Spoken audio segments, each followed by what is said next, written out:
0, all engine running. Liftoff. We have a liftoff. Good evening. It's Monday again already. Where has that week gone? Welcome along to Reading the Signs with me, Comedy John Ryan, and my pals from the world of comedy, showbiz, entertainment, and anywhere else I can find them, really. Every week we talk about mental health, mental wellness, what we do, why we do it, how we deal with the good times, the bad times. We want you to help as well. Let us have your top tips for well-being.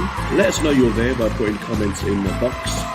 Do give us a like on YouTube, SoundCloud, Facebook. Just tell your friends, really. And subscribe, of course. Very important that you subscribe at this day and age. Quick mention to Lost Boys UK for this fantastic theme tune. Have a look at my website, happytohelpyou.com. We've got great guests. We've got a great show. We've got a great audience. Let's get to it.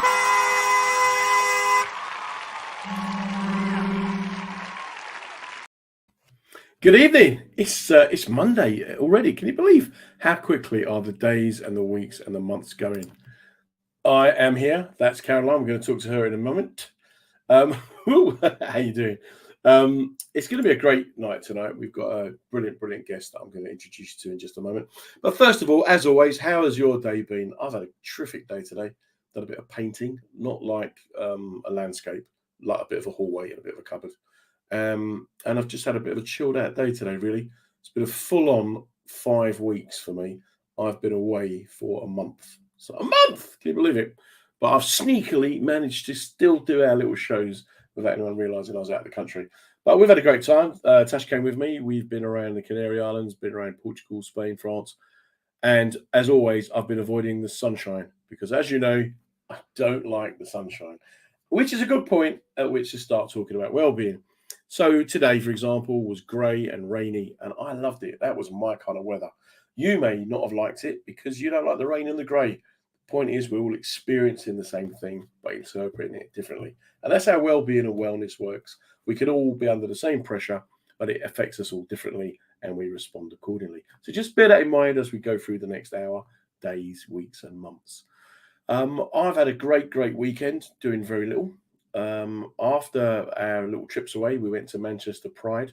So just a big shout out to all the people that we met up there. Absolutely brilliant. And every Pride event I go to, I've got to be honest with you, maybe I'm getting old, but I just feel so safe. You know, you can bump into someone and nobody wants to punch your face in or stab you. I was literally home for about 2 hours when I went to the shop and watched 2 grown men fighting over a car park space in Sainsbury's. What's going on with the world? Are we all losing our minds? Anyhow. So for the next hour, we've got a fantastic guest. As you know, every week I get someone on that I like and I find interesting. And every week I tell you what a good person they are or something great about their career. Tonight's guest, in my opinion, one of the funniest comics I've ever worked with. Always look forward to working with her and I always find myself giggling and am regularly told off by her at gigs for laughing too loudly or clapping before the audience do because I just admire the creativity of her nonsense. And I would say that in a very positive way. In a fair world, in an ideal world, acts like Caroline would go on to be huge household names if they chose to, or just be successful touring acts if they chose to. And I'm sure that eventually she will. In the meantime, we just have to make do with catching glimpses of her at comedy clubs around the country. And if you get a chance, and fingers crossed, her sitcom will take off and we'll get to know her that way. But as you know, every week I don't do the fame thing. I don't do the celebrity thing. But this, honestly, this is a cracker of a show and a cracker of a guest. So I want you to really start making her feel welcome as I introduce you to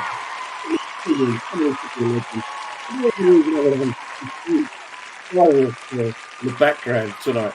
It's Caroline Maybe. There you go. Now you've gone quiet again. Hang on, let's try again. Here we go.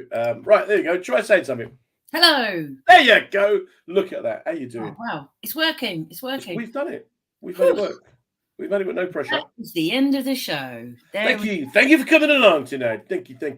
So let's start off with why haven't you become a huge international superstar? Oh, sure. Come on. Truthfully, well, there's probably many reasons. Yeah. One of the big reasons I would say is a lack of confidence and a lack of the kind of belief that you profess to having in me. Oh, I believe you can fly. Oh yeah, please don't sing "Oh Kelly." I'm trying. I keep going the wrong way. I'm trying to stay in the middle. You're trying to stay in the middle, but it goes out on radio, so no one can see you. Just for the people who are listening, Caroline is wearing a ball gown like a Disney princess, and it looks amazing in her castle. I was always told you are the product of the 5 people you spend the most time with. Ooh. And I tell my kids this as well. And then what I decided one day was I just wouldn't spend time with 5 people, and I'd have 3. And then that way it'd be easier to find good people to. How many kids have you got? 5. Right. So you're going to just delete 2 of your children? Yeah, easily done. Yeah. Lovely. And your wife isn't involved either? Hey, do you know what I mean? I run this house, and if you don't believe me, don't ask her. No, it's that thing of surround yourself with good people. I tell all the kids, just surround yourself with good people, and then those people, be with people who inspire you and want you to do better, rather than people who are going to hold you back or kind of put you on a downer. Yeah, I guess, but you also have to be, you have to be one of those people as well. Try to be positive for other people. Trying to catch it off other people. That positivity. Yeah, positivity is infectious. Yes. But also it makes people very suspicious. Oh yeah. So people don't like anyone who's happy all the time. It don't really. Yeah, sometimes you got to go. Yeah, okay, I am really. I'm just trying to look miserable so that you don't feel like the odd one out. Yeah. Shocking.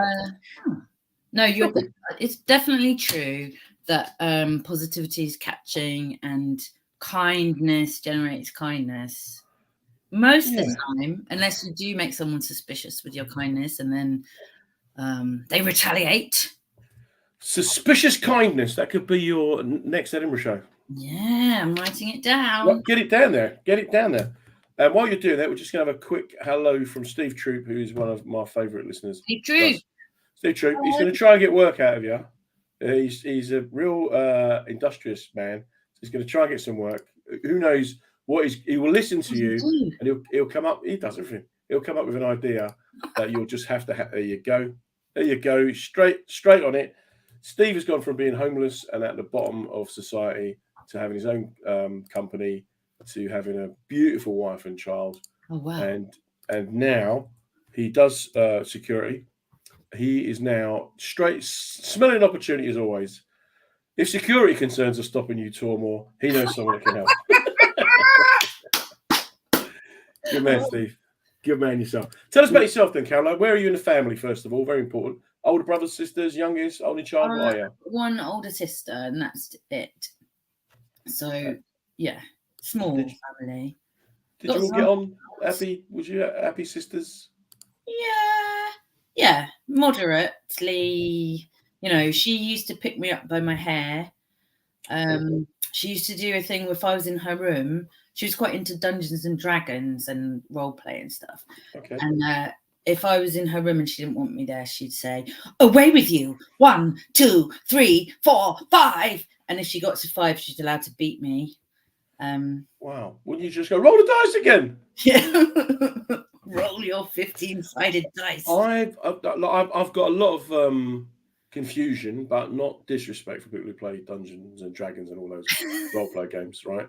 But my 2 eldest boys, one lives like 5 miles to the right, and the other one used to live 12 miles to the left, and we'd meet up every few weeks in the middle, and we would go to this big pub in Liverpool Street, and there was a little back room, and we would be in there.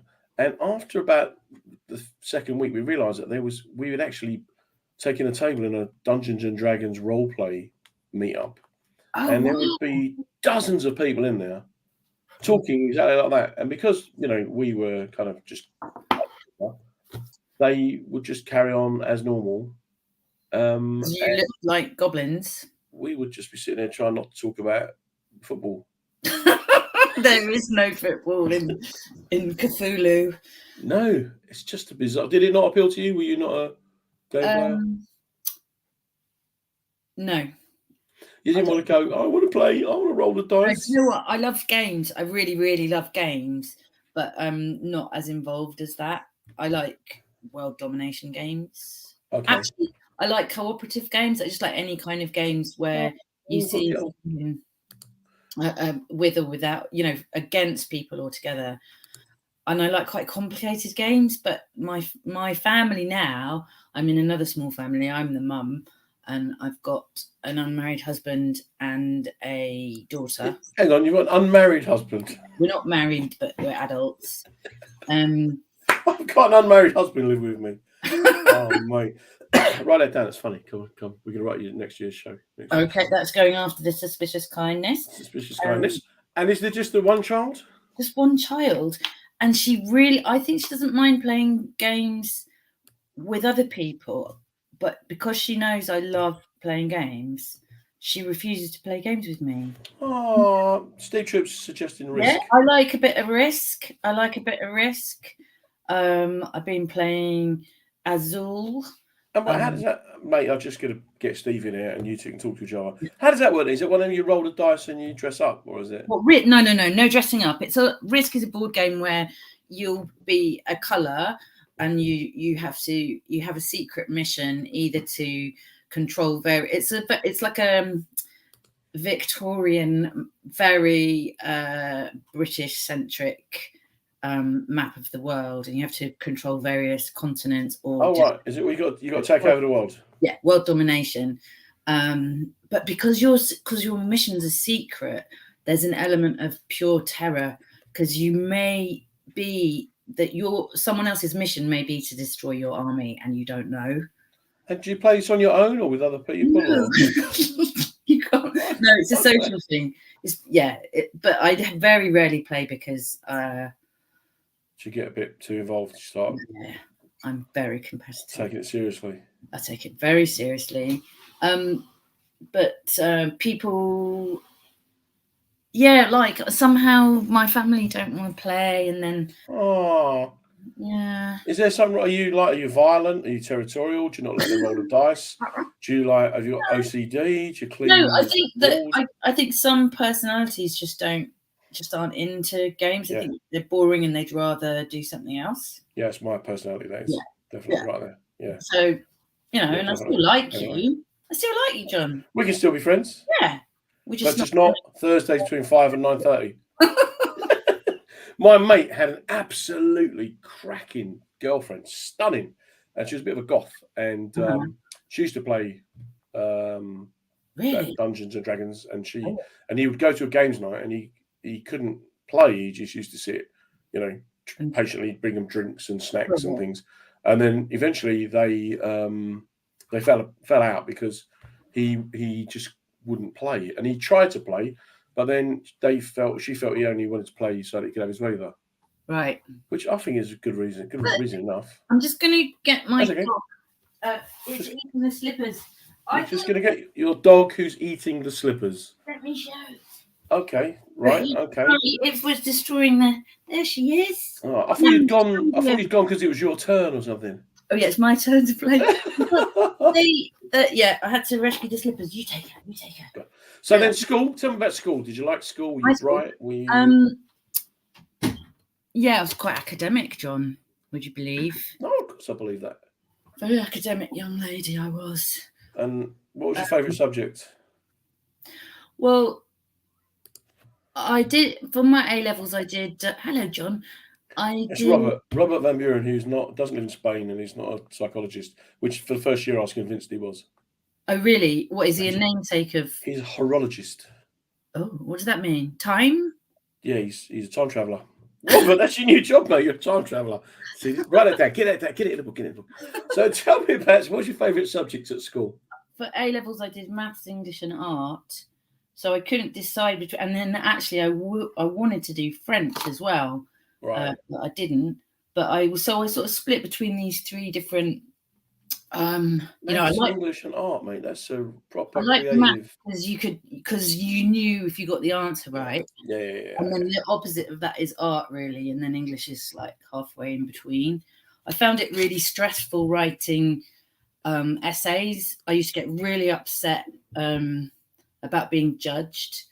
One time I had to do for GCSE, I had to do a presentation about an advert that was in the press, and I'd chosen, and they didn't tell us when. It was like an open night where they don't tell you when you're going on. Okay. And I was really like anxious about doing it, but I put a lot of work into it. And there was we're working through the class. It must be nearly my term because there's hardly anyone left. And then somebody did the same advert as me. And I was like, oh my God, I can't do this. I can't. And then they called my name next. And then it was like. So what did you do? Well, then the next thing was the teacher saying, Caroline, can you get up from underneath the table, please? I just hid. I just dropped your contact lens. I used to just disappear. I mean, I used to try and disappear. And I remember doing that I got in an absolute state. I couldn't do it. I worked myself into a frenzy. John's disappeared, so I'll just carry on talking about my. I just had to go and look under the table. Look, just quick, we just got to go back. We just got to go back a moment before we get to your presentation. Steve Troop, he's terrible. He's banned from playing board games with his 6-year-old because if he plays many, you have to lose like a man. He won't give the kid a break. Steve, what's he like, mate? He's terrible. Anyway, quick shout to Beck Harrison, wonderful, lovely lady. Thanks for coming along. And my go-to guy, Steve Rice, plays mind games. He says he's not. He's mind games. Spiritual hero. This guy, mate. The way that's come up on the thing there, it sounds like your name was Steve Rice Mind. Steve Rice Mind. Well, he is the Rice Mind. He's like Google. If ever I need anything, give me a shout. He gives me spiritual guidance and comfort. That's good, man. You're getting better there, mate. So you did English, did maths, did art. When I did art, I can't draw. So we had an arrangement, myself and the art teacher, that instead of doing drawings, I could sit in the corner and write stories. Oh, wow. I just couldn't draw. No. And pictures, words. But you can't draw. My daughter is like Van Gogh. She just off she goes. My sister was the same. Isn't it? Where does that come from? How does it? Yeah, like my mum is arty and my auntie. Yeah, that whole side of the family probably quite arty. And I ended up going to art college. Okay. You know, I think I'm really, really indecisive. So the reason I went to art college was because you do a year first. Yeah. And I was like, well, I can do a year. And then I haven't closed off any options. And I just carried on doing art. And I did animation. I specialised in graphics and then in animation. I went to Edinburgh for my degree because the pubs didn't shut till 3 a.m. Where was you brought up? In London, in Richmond. Very nice. Very nice. I'm a very posh young lady. Designed, laid out, so it's south facing. Richmond. Yeah. Is it? It was originally designed to be south facing to maximise sunlight, and then it all kind of got a bit up around it. Oh yeah, I'm not just what. A horologist. What the bit? I still don't know what a horologist is. Write that down. Horologist. What is Robert Van Buren? I think he's a spy. Rob, I think you're a spy, mate. So then you went to university, did your 1 year art thing. Then did you do a degree in art? Yes, I did. What does that mean then? So what? Will they go just go and draw a tree or go and make some trousers? No. Yeah. So the first year I did at Wimbledon School of Art, and in that year, you do loads of different disciplines, like you do sculpture, painting, graphics, furniture design, theatre design. You do a week of each, and then after you've done all of those, you go, the one I specialised in graphics. And so you do, with graphics, you have like briefs, like last a week or a couple of weeks. Then you do exhibitions and stuff. And then I went to Edinburgh and I majored in graphics, but I knew they had an animation department and I was really interested in animation. So I had animation as my second subject. And after a year, I transferred to animation as my main subject. So I made films. Oh, wow. Why don't you do that now? Or do you do that now? I haven't done it for a long time. I basically probably haven't done... I did a little bit during lockdown. It takes such a long time, John. takes such a long time. And so when I was at college, it was a long time ago, and it was kind of before computers started. We were still using, some people were still using film, we were using video, but you would still, we were just starting to put things together with computers. And so when I left college, I used to get work being like a young person who knew how technology worked and doing stuff on computers. But I saw the daily rates just go as computers came in, because it was like, oh, there's no skill here, but which was completely false. Yeah. That you still needed to be able to design stuff and to animate it. But it became the whole industry. Like if you did animation in the 80s, everybody at the company I ended up working for, they all had sports cars and multiple houses because they'd made loads of adverts in the 80s, and then by sort of 2000, it was a very different story, John. And there used to be a kind of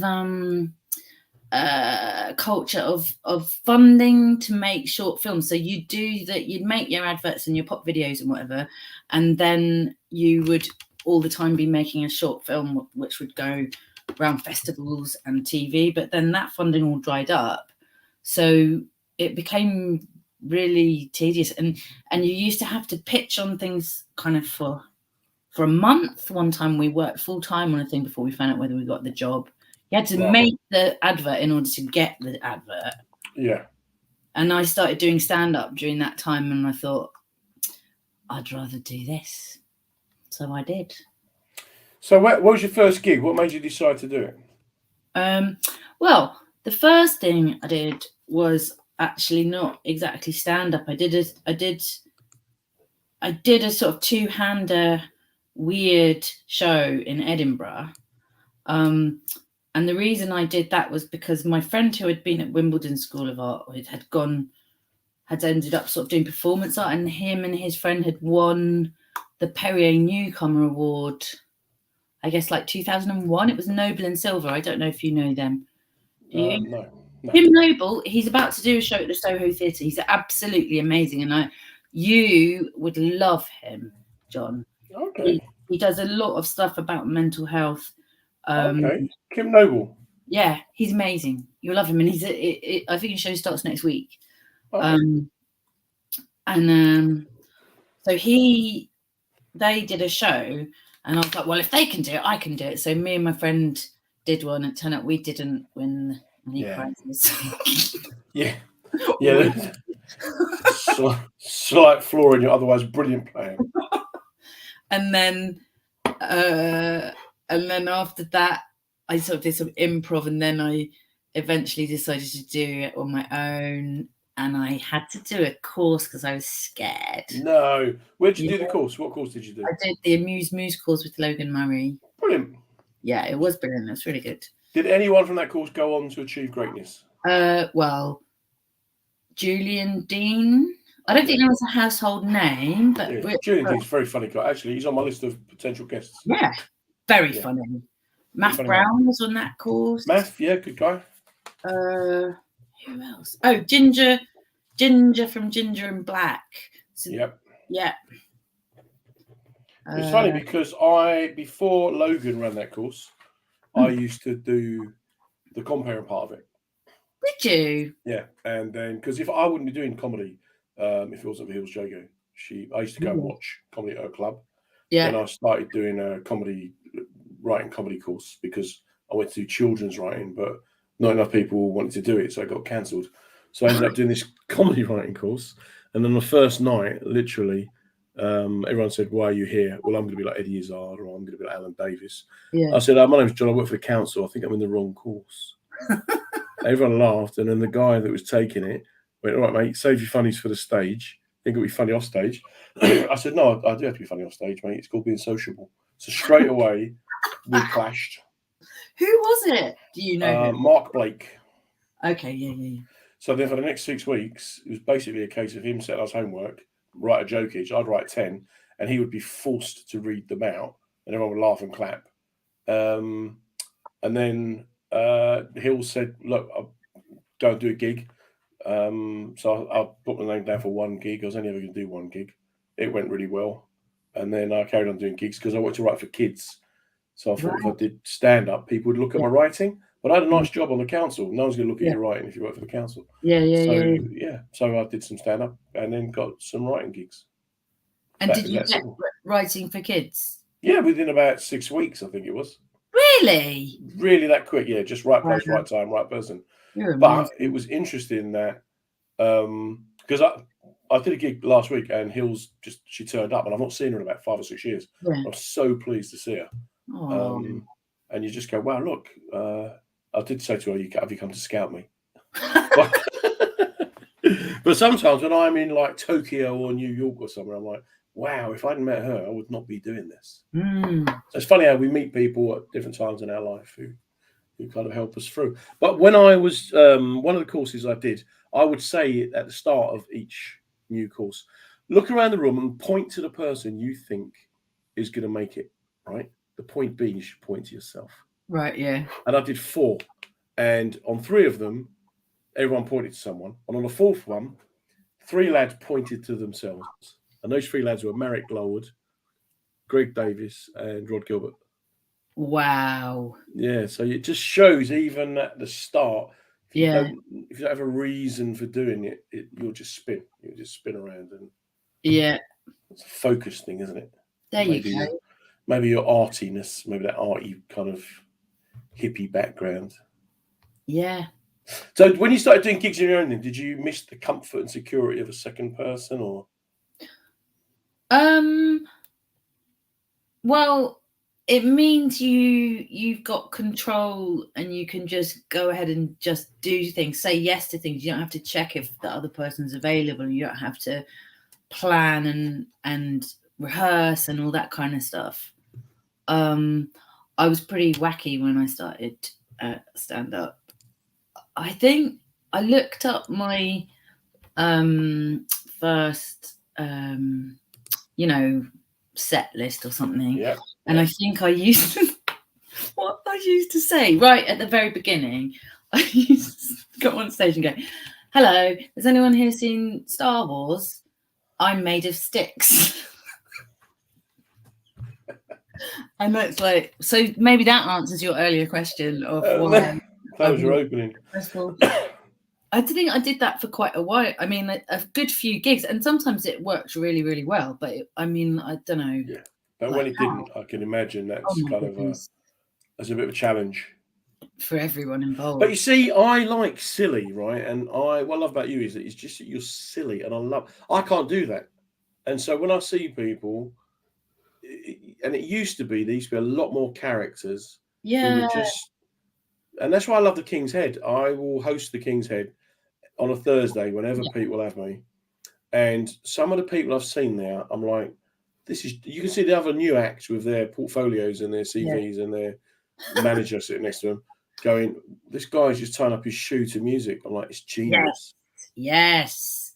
I think, I get fed up with a load of middle-aged white blokes talking about their kids. I'm like, come on, let's just get inventive here, get creative, which is why. Have you seen Hugh Davis? Yes, I have. Oh, mate, I just love him. I was clapping and laughing, and then he didn't realise I was one of the acts. Oh, did he pick on you? No, not at all. He was just afterwards going, man, thank you for being so supportive. I was like, you're brilliant. And I've had it before. Steve Shaniaski, he was opening a place in Manchester, and I was headlining, so he didn't realise I was a headline act. And after the first night, the first gig, he said to me, thanks, man, I really appreciate you laughing. I went, you're hilarious. Then the second night, he came off and went, why are you here again? I said, I came to see you, mate. He went, oh, thanks. Yeah. And then obviously found out I was the headline act, and he came back after the show to go, thanks for being so supportive. But if something's funny and it makes me laugh, I will laugh. And silly wins every time. Amen to that, John. But you know what it is? Because you've got to be creative you can't just be like, oh, look at me, I've got a thumb. Or apparently you can. That would work.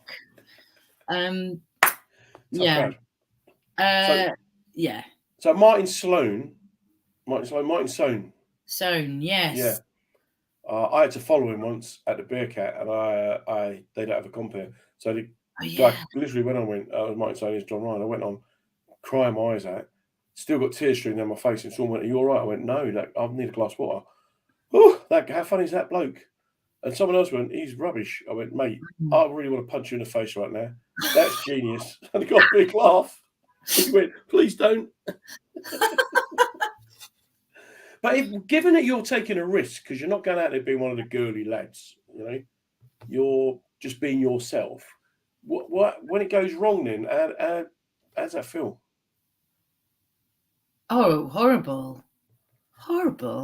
But that happens less often now. But what I hate is that sometimes you go on, or probably not you. I go on and it feels like right from the first minute they just don't know what to make of you, and you've gone on in the wrong gear, or you haven't made that connection, and they're sort of taking what you're saying at face value rather than understanding that the whole thing is a kind of game in a way. And when that happens, I see people look at me with pity, and I hate it.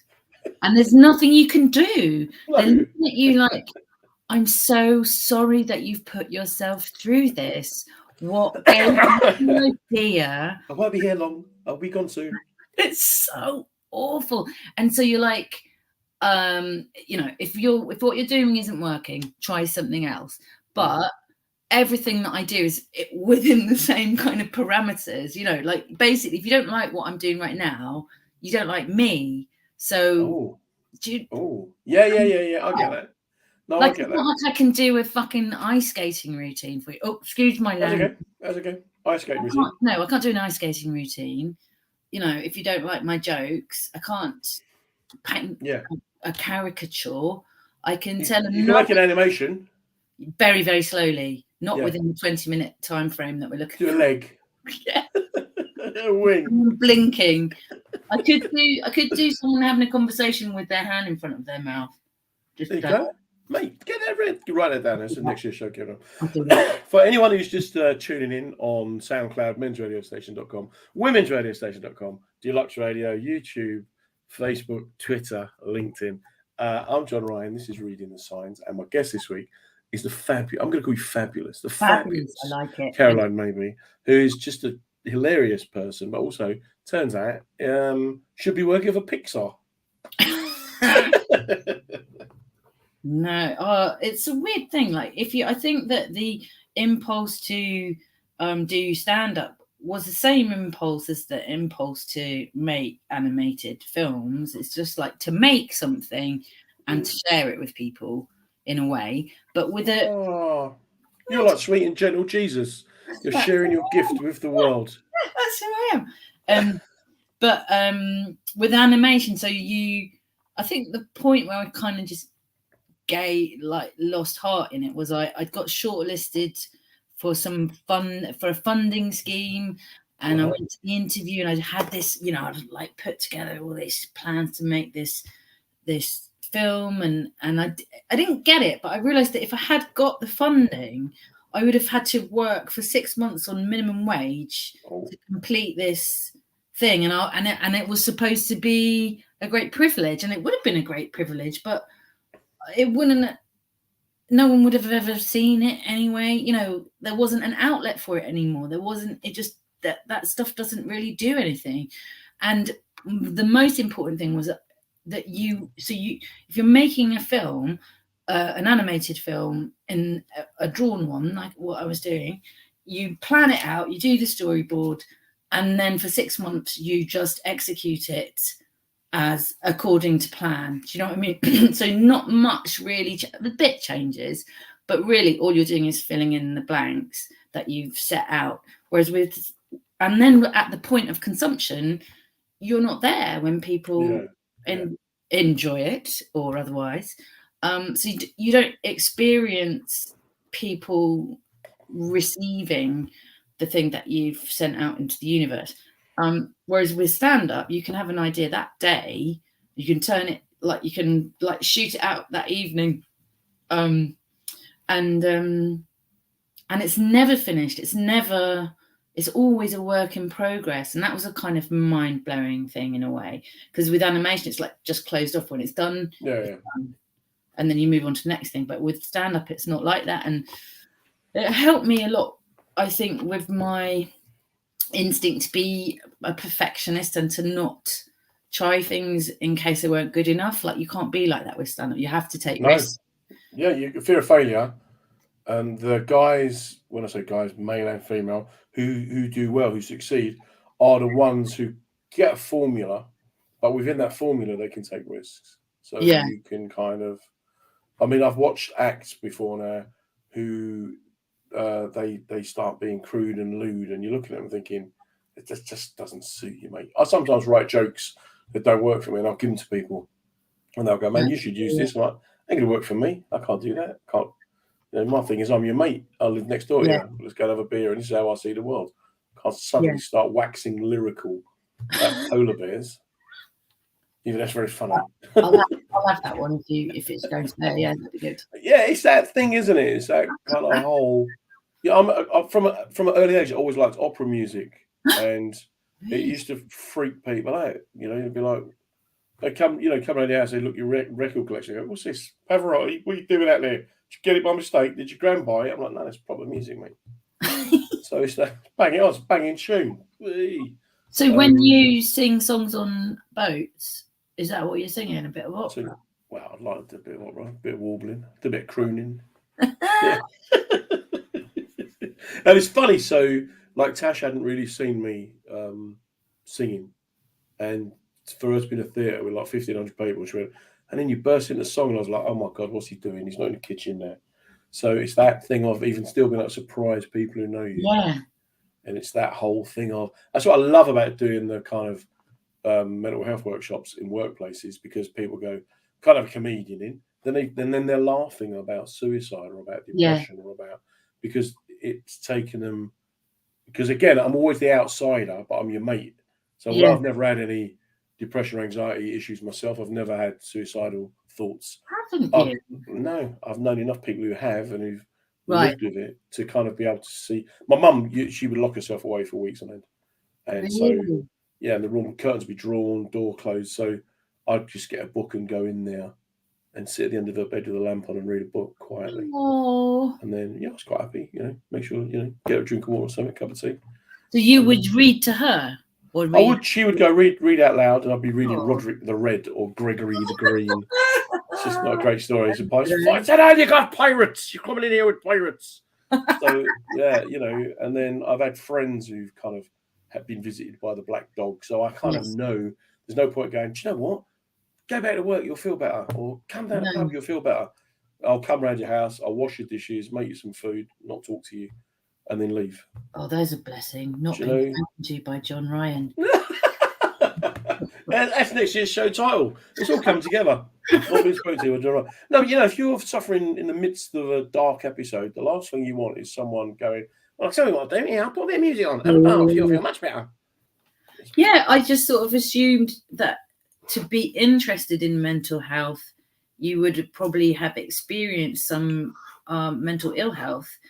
That's really interesting. Yeah, because I would say I have experienced mental ill health, and sometimes I find it, what you just described is really nice, that you feel confident in yourself to know how to handle someone when they're feeling terrible, because I think one of the problems that you have when you're feeling like that is that you think, I don't want anyone to know because I don't want to make anyone else uncomfortable. And I also think I don't know how to take care of my friends when they're like that either. Yeah. And it's uncomfortable in the way that if someone's grieving, and you don't know how to bring it up, especially if you're not close with them. But it's sort of, it is hard. It's hard to know what's the best thing to do to look after someone who's in pain. Yeah, they're in pain. Yeah. if it's not physical pain, I mean, I'm still not very good with physical pain either, but at least you can Google it.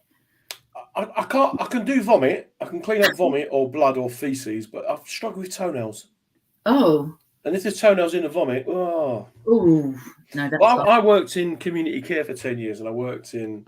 I did volunteer in old folks' homes when I was growing up, and we always used to go to Lourdes with the handicapped children. So I was always around people with Lourdes. Oh, all the time. Bernadette. Yeah, oh mate, don't tell what happens. I've not watched the film yet, but so I was always around people who I never saw. I never had an idea of what was normal. I don't go your normal. There is no normal, John. Yeah, but do you understand? Because I never had that concept as a child. I never strived for normality. So therefore, you know, if you're a girl in a wheelchair, I'll go out on a date with you. Oh, what's it matter? You know, you got a leg missing. I'm like, do you know, I didn't have that kind of judgmental sort of view or attitude. And I think that's probably what I do now. And when I say to people, look, I've got no experience of this myself. I don't know what it's like to wake up in the morning and not want to get out of bed, because I wake up every morning just, I've got another day here. I'm just happy to be alive. So I don't, do you know what I mean? I don't understand that. That is a lovely gift. Yeah, but maybe I'm just deluded, or I lack empathy. No, you don't lack empathy. That's clear. You've got huge empathy. Yeah, but I struggle to understand what it must be like to feel that way, and how events in your life can take you to that place. But it's not necessarily events, is it? It can just be chemistry. Yeah. I mean, I suppose chemistry is an event in a way. Yeah, but I see so many comics who struggle, and I almost want to go to them. You're in the wrong job, mate. Don't do this job. This is not. If you struggle with rejection, you do not want to go on stage. That is not going to help. Okay, it will feed your. We're not talking successful comics here. We're talking about people who are bombing on a daily basis because they just can't.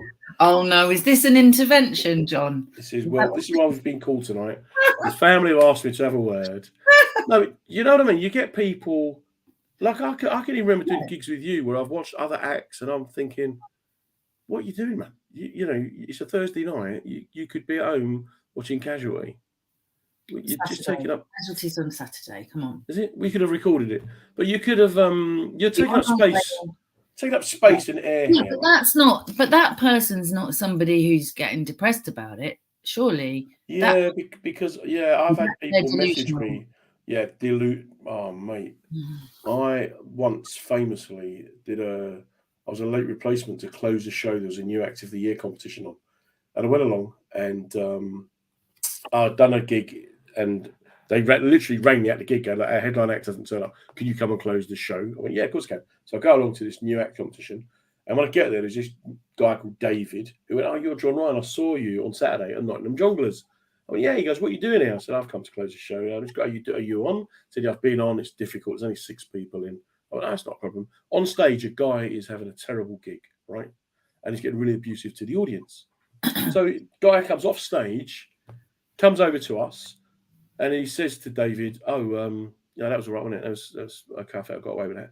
David, well, that's all right. What do you think, John? I went, well, yeah, mate, it looked difficult. He looked me up and down, ignored me, went back to David and said, yeah, I think a lot of that sort of folded there, but I think I got away with it in the end.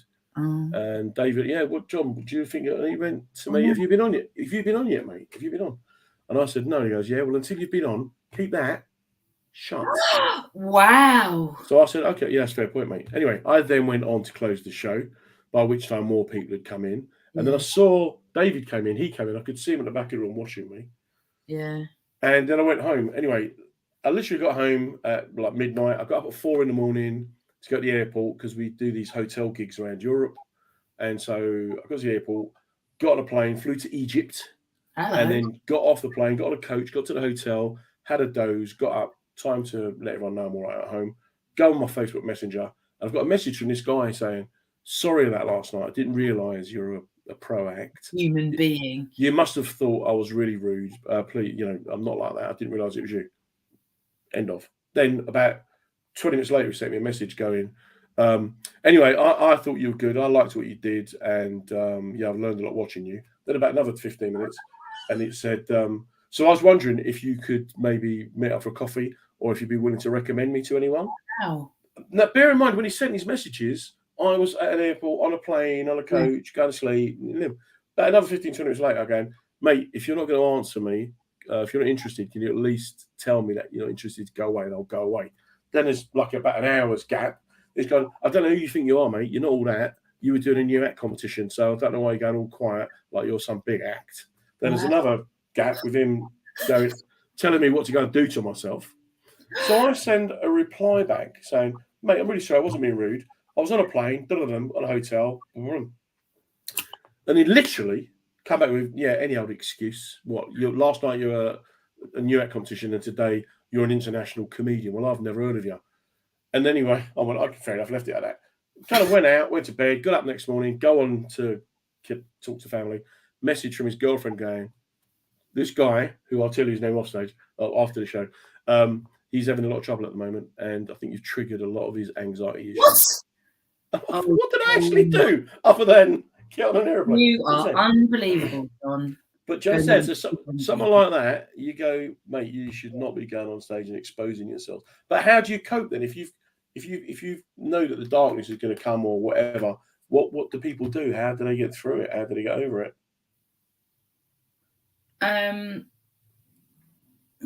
That's a multi-billion-dollar question. That's why you're getting paid so much for being here. That's why, you know.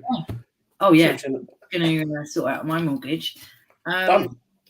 I resisted for a long time. I resisted. They're not called painkillers, are they? No. What are they called? What are they called?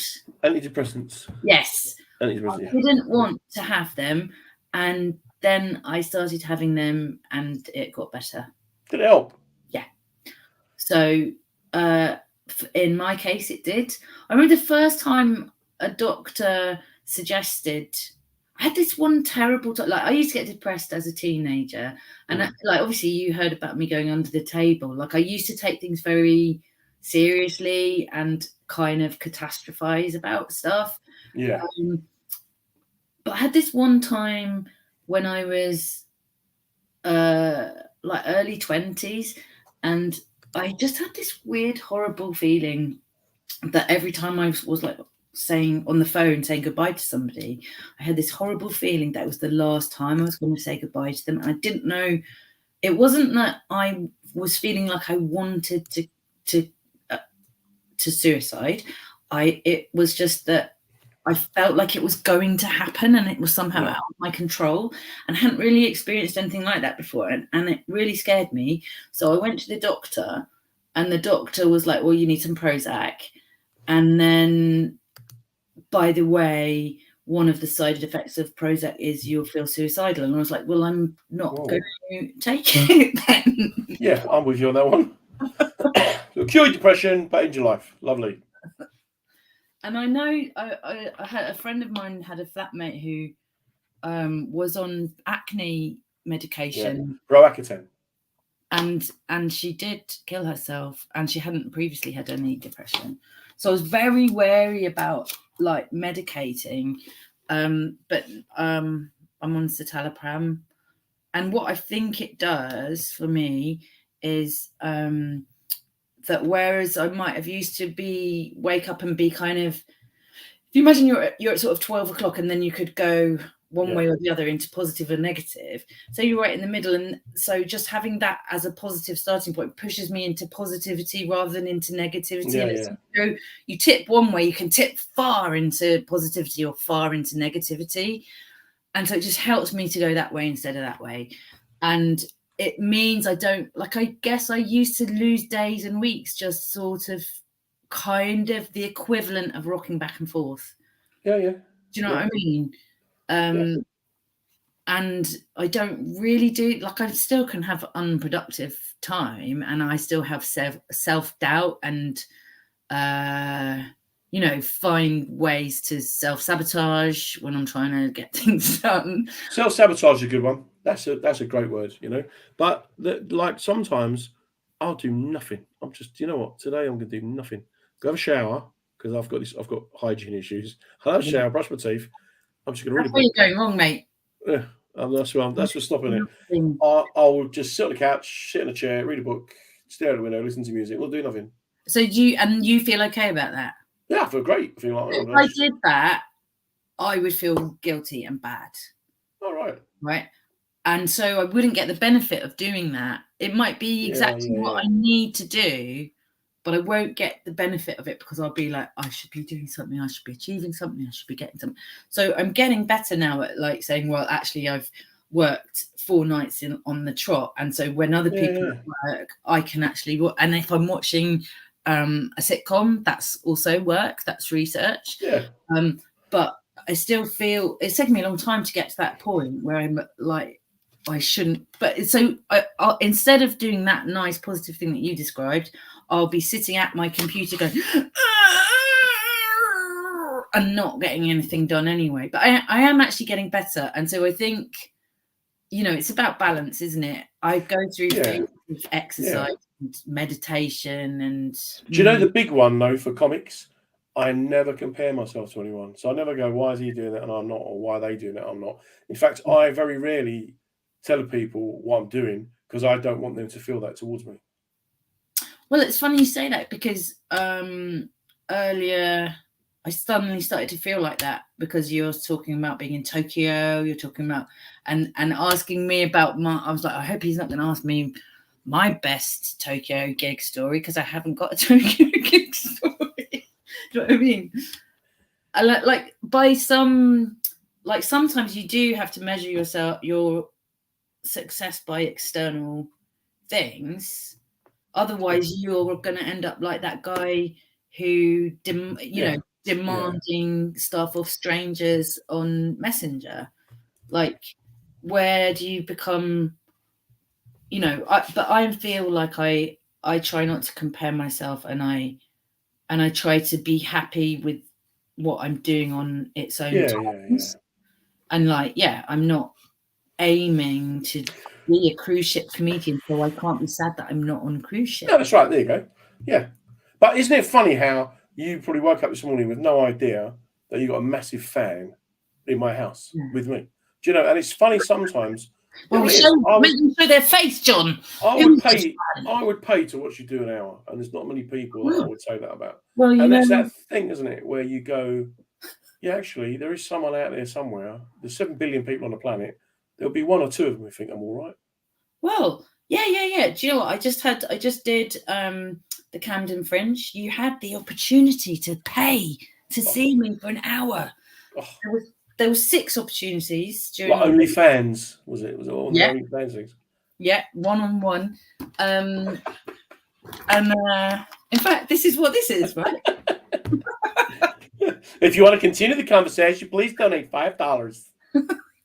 But it was great. It was a lovely thing, and people did turn up, even on the day of the tube strike, which I thought was going to be a disaster. Full room and absolutely lovely. So, I'm not feeling any, I live not far from the Hammersmith Apollo, but I'm not going to be filling that up anytime soon. But I guess as well, maybe it's expectation management. Maybe it's for a joke. We got a Christmas card one year off the Chinese takeaway at the bottom of the road. And I thought this was hilarious because I don't eat Chinese takeaways, right? Right. But it says to Mr. Homeowner. That's me. So that's my Christmas card, right? So I put it pride of place. That's my, because she's got 100 Christmas cards. I've got 4. One of them, she's going, that don't count from the Chinese. So it became a running joke that we would go out sometimes and I'd bring the card with me. And she would go to people, I mean, he gigs in front of hundreds of people, but he's got no friends. I go, just a moment. What about Mr. Right? And we would all laugh about it. But one of her mates actually went, that's quite sad. What is? Well, you're carrying around that card. I went, oh, God.